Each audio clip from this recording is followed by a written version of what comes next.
And this is basically where you see all of the specific controls related to a process.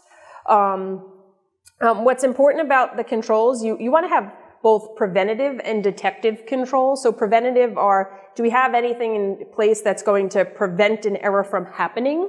Do we have detective controls, or both? Detective controls are those that you have reports that spit out exceptions, and what do you do with them? So something to detect errors or deviations from your policy or your procedures. So what are the review and reporting requirements? How frequently are you doing things? And all of these, again, I'm putting my audit hat on, but you need to be able to test this. So before I came to Columbia University, I actually did a Sarbanes-Oxley review. So we were going through people's controls and asking them to show us what they did. And one of them, they said it was for a vitamin company. So they said, we have these coupons that we send out. Their control is that we send them out. They have unique codes. You can only use them once. So I was like, oh, really? So I could just go in here and all these coupons that you've kept in this drawer, if anyone got their hands on it, they couldn't use them again. So I took them to the store and I used it and I asked them for them back. They said, fine, but it doesn't work. So then we tried it again.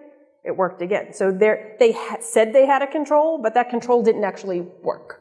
So you need to make sure that the controls you have in place are actually working how you intended them to work. Auditors are going to come in and they're going to test those controls. So even just having a policy. Do you have a policy? Show us your policy. Do you have a system? Show us your system, how it works. Do you have penalties? If you have a penalty, show us that you enforced that if you actually had someone that didn't certify. If you have a policy, make sure you're following your policy because you can be audited against your own policy.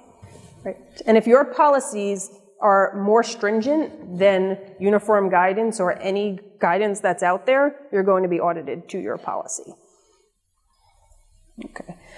So we asked the question before of who has a policy that defines institutional-based salary, whether or not that's in your certification reporting policy. Yeah. So we don't really find a system now as an electronic system. You could have a manual system for this. So if you're using Excel, Access, anything that's generating information, that technically is a system too.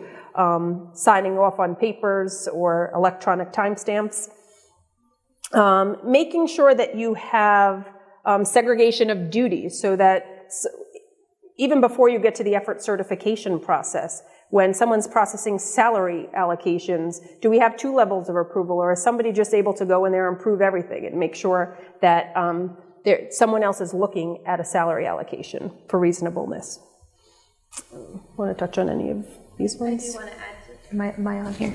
Okay. I do want to add to that we'll have department administrators initiate the payroll at the Human Resources Budget Office, and then that will go routing to our grant administrator on the post-award side. That grant administrator will look to see what the commitment is, look to see if this is an allowable charge onto that and an appropriate percentage onto that sponsored project. They'll approve it, it'll go back to the budget office, and the budget office will approve that salary distribution.